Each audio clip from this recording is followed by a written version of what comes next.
Friends, welcome to my YouTube channel Begums food best. నేను గౌసియా.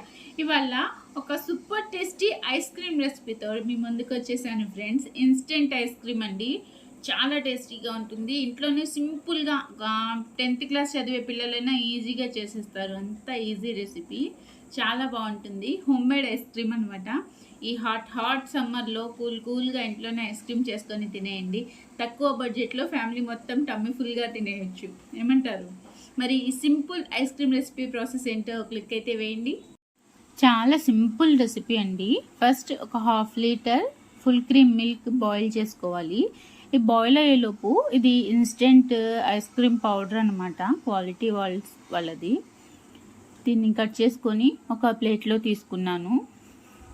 పాలు పొంగు వస్తుంది, ఇప్పుడిప్పుడే రావడం స్టార్ట్ అవుతుంది.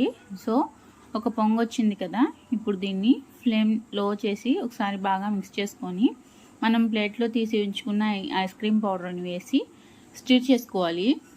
కంటిన్యూగా ఉండలు కట్టకుండా వెంటనే స్టిర్ చేసేసి ఈ పౌడర్ వేయగానే కన్సిస్టెన్సీ అనేది క్రీమీ లాగా వచ్చేసిద్ది. ఈ పౌడర్ వేసిన తర్వాత కూడా ఒక పొంగు రానివ్వాలండి.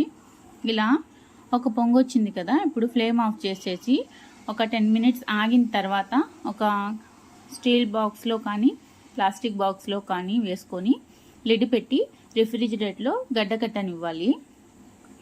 గడ్డకట్టిన తర్వాత లిడ్ ఓపెన్ చేసి ఈ గడ్డని ఒకసారి బాగా మ్యాష్ చేసుకోవాలి. చాలా బాగా గడ్డకట్టిపోయిందండి, బాగా ఫ్రీజ్ అయిపోయింది. సో దీన్ని ఇలా కంపల్సరీ చేయాలి. 2 టైమ్స్ ఫ్రీజ్ చేయాలి. ఇలా మొత్తం మ్యాష్ చేసుకొని మిక్సీ జార్లో వేసుకోవాలి. అవును, మీరు వింటున్నది కరెక్టే. మిక్సీ జార్లో వేసి గ్రైండ్ చేసుకుంటే దీంట్లో క్రీమీ స్ట్రక్చర్ వచ్చింది. ఇది కొంచెం ఇప్పుడు హార్డ్గా ఉంది కదా, గట్టిగా. సో మిక్సీలో వేసి గ్రైండ్ చేసుకున్న తర్వాత చూపిస్తాను చూడండి. ఇలా గ్రైండ్ చేసుకున్న తర్వాత చూస్తే మీకు చాలా క్రీమీగా ఉంది చూడండి. ఇదిగోండి ఎంత క్రీమీ స్ట్రక్చర్ వచ్చిందో చూడండి. ఇలా పర్ఫెక్ట్గా ఐస్ క్రీమ్ స్ట్రక్చర్ ఇప్పుడు వచ్చింది. ఇప్పుడు దీన్ని అదే బాక్స్లో వేసుకొని లిడ్ పెట్టి మళ్ళీ రిఫ్రిజిరేట్ పెట్టుకోవాలి. ఐస్ క్రీమ్ లాగా గట్టిగా అయ్యేలాగా.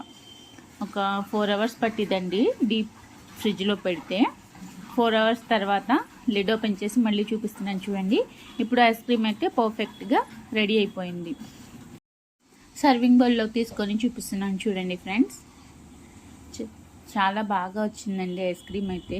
నాకు దీంతో తీయడం రావట్లేదు, స్పూన్తో. ఇలా స్కూప్స్ లాగా అంటే డైలీ ప్రాక్టీస్ ఉంటే మంచిగా వచ్చిద్ది. మనం ఎప్పుడో ఒకసారి చేసేది కదా, అందుకని పర్ఫెక్ట్గా రావట్లేదు. సో ఫైనల్గా ఎలాగోలా తీసేసాను. దీని మీద చాక్లెట్ సిరప్ వేసుకొని ఒక స్పూన్తో అలా తీసుకొని తింటూ ఉంటే చాలా చాలా టేస్టీగా ఉంటుంది ఫ్రెండ్స్. చాలా బాగుంటుంది. చాలా సింపుల్గా కూడా అయిపోయింది, చూస్తున్నారు కదా. ఐస్ క్రీమ్ మీద వేసిన చాక్లెట్ సిరప్ రెసిపీ కూడా షార్ట్స్లో పెట్టానండి. కావాలంటే ఆ రెసిపీ కూడా ఒకసారి చూడండి. హెల్దీగా చేసుకోండి, హెల్దీగా తినండి, హెల్దీగా ఉండండి. సమ్మర్లో అయితే ఎక్కువ బయట తిరగకండి, ఓకేనా?